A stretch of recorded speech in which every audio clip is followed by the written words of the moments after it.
Hello everyone, this is chapter 2, how to use Management Studio. Before management, first of all, here are the objectives. Feel free to stop the video and read through them. I'm not going to narrate that. And before talking about the studio itself, let us take a brief moment and talk about SQL Server Configuration Manager.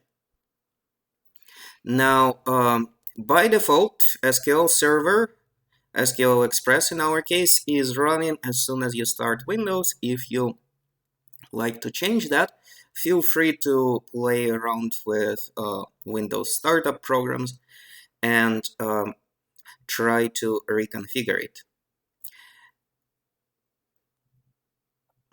Now, one thing we need to see, even though we're not going to use it in this class, if you have an SQL server on your machine and you want to connect from another client to this server, you will have to enable the TCP/IP. As I said, we will not need to do that. In general, before you do that, you need to secure the databases, and that is an advanced topic that we are not going to touch in this class. And now on to the SQL Studio.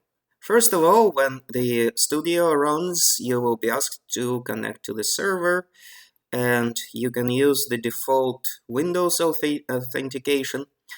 And sometimes you actually have to produce the actually specify the server name.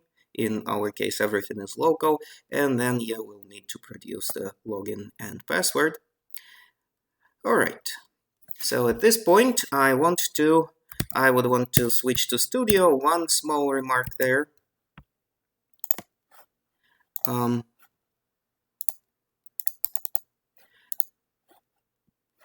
If you have trouble locating the configuration manager, you can Google where it is located, like path, and find the appropriate path, copy paste it. I know I have SQL Server 2019. Copy this path and start it over here. So maybe I'll start a new File Explorer. So one way to start it is just copy the path, press enter, and it will start. It's gonna take a minute, but it will start. So this is the only hurdle in using it, but again, we're not really going to use it. All right. So here are my two databases, AP and Vlad. AP is the standard example. I've been talking about it quite a bit by now, and we will keep talking about it throughout the semester. Now, let us see what's in this table. All right, so there are tables here. Let's expand them. We can start any of these tables. For example, invoices, one of the central tables in this database. We can look at the table and see some values here. So this is a view of the top 1000 rows. It automatically generates the query as well. And now we can close it. We can do another thing. We can change values. Before we change values, it's reasonable to back up. So we will back up this database as it is right now. And this is the backup address. I'm going to just backup type is full by default. Just press OK. It's going to run and back it up. And now I'm going to spoil it a little bit. So edit the top 200 rows. There are various ways to edit a table. This is somewhat convenient when you are working with a small table. Let me change the invoice total to 0 somewhere, just because I want to. So I made some changes, and as long as I close my table, those changes are saved. Now, SQL Management Studio and Server take a little bit to update, and you can try to force those updates by clicking refresh. Now let's double check again that the updates actually took place. Here we are, we have our zeros now. All right. Now the next thing I want to do is to edit the data types, whether or not they are allowed to be nulls, and stuff like that. Tables. So those are my tables, and again, I keep meddling with the invoices table. I can click on design, and this is the design. Don't forget to close the queries when you don't need them. So this is the design of the table. Invoice ID, that is actually a primary key, the golden key symbol. It's an integer, nulls are not allowed. Invoice number, for example, varchar 50, means strings of length of up to 50. How about we change that, just for the sake of changing? We can also toggle here through the data types and change that. Also, let's allow some nulls. So you can see whenever you're working with the queries or with just about anything else, if you made some changes, there is often a star by the file name, and when you're closing it, you will be asked to whether or not you want to save those changes, and there will be one more warning window. Let's wait for it. It's trying to change. Alright, so this is the warning about the tables affected. The fact of the matter is that invoice is related to other tables. Vendor ID relates it to the vendors table, terms ID related to the terms table, and so on. So it will ask you, like, dude, what are you doing? Don't do this sort of message, but okay. I did that, those changes were committed.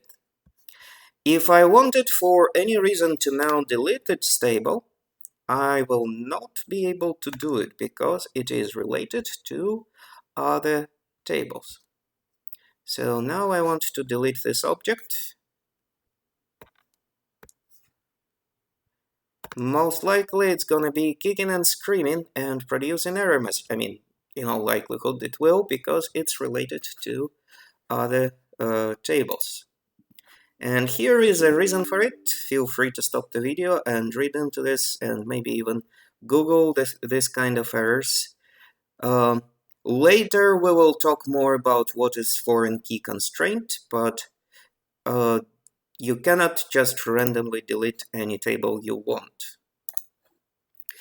Now, what is the best way to see what the database, what the tables are? And again, let's go back to invoices and look at columns here. Currently, well, there are some changes in the data type reflected here, and we have invoice ID as a primary key for this table, vendor ID is a foreign key, and terms ID, that is a foreign key. And we kind of know where they are related, but it's sort of hard to keep it in mind. That's why there are database diagrams. New database diagram. Let's do this. Include, we will try to include all the tables right now.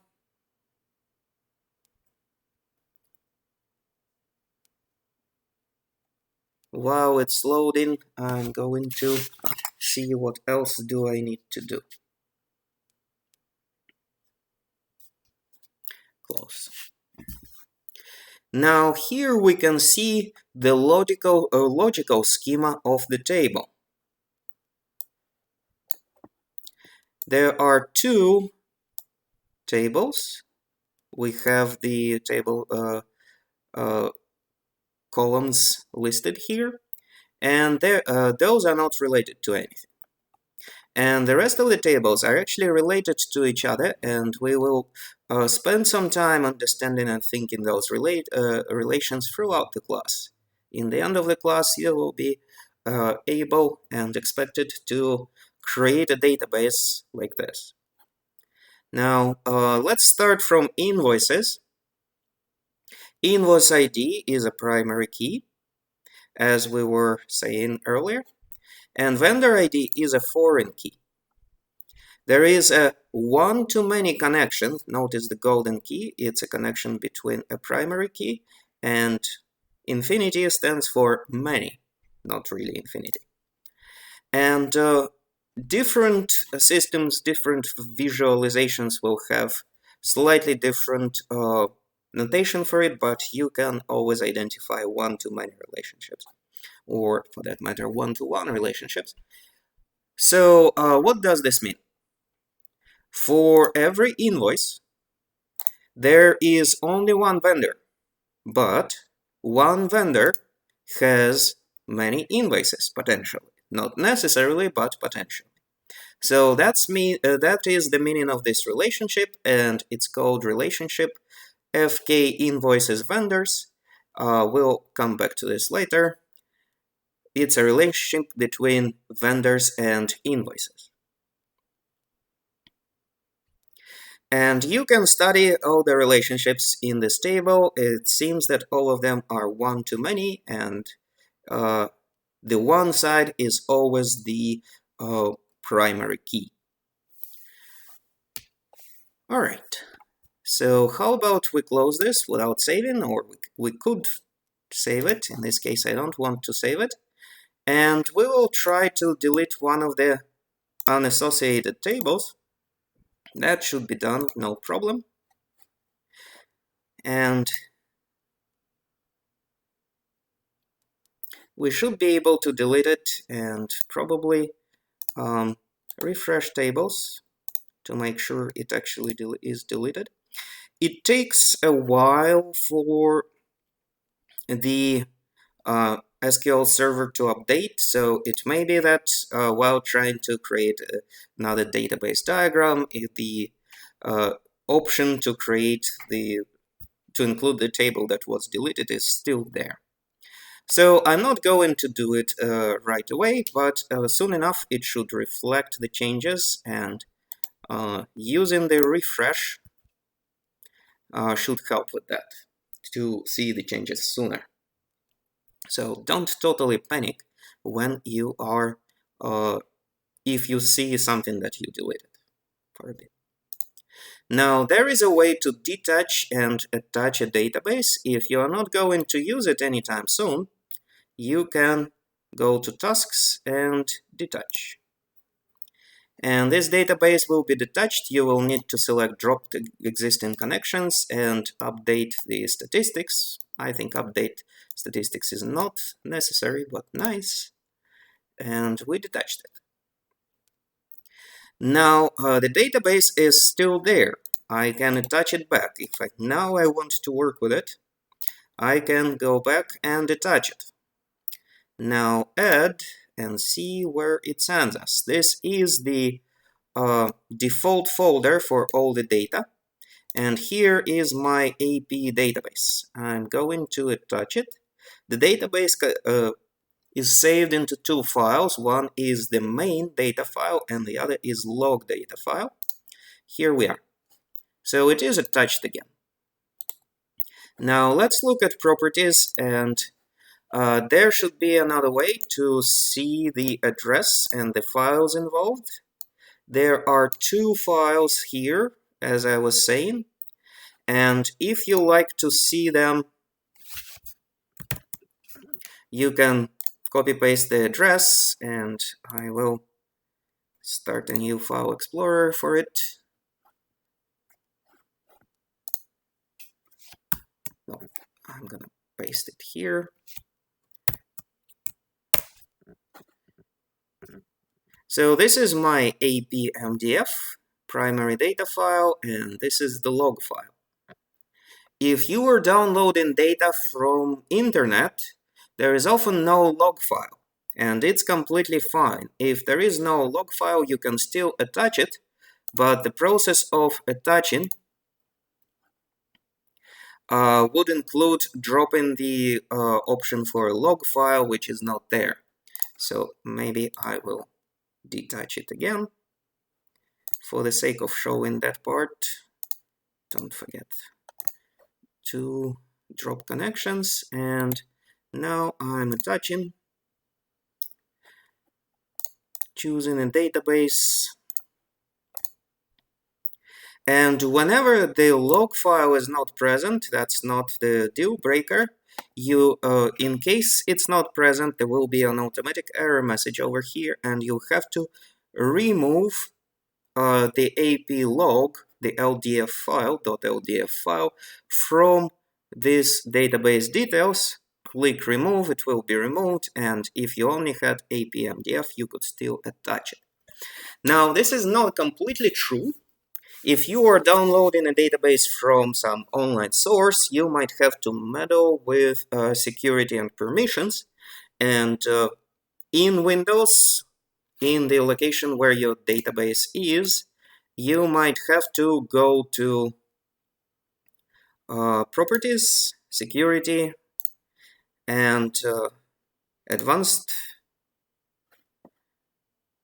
and choose access via either effective access, or here you can add, select a principal. The easiest is everyone, capitalized, sorry, everyone.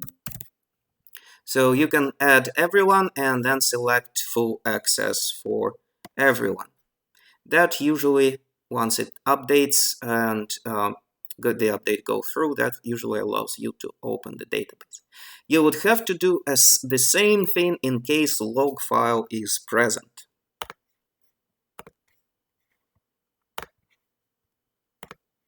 And again, sometimes the Management Studio is a little finicky, and you might have to either disconnect and connect to clear the existing connections before adding a new database, or maybe restart. Okay. Now about the database structure. Again, I'm touching real quick.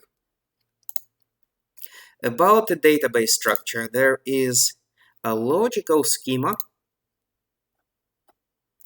and a physical schema.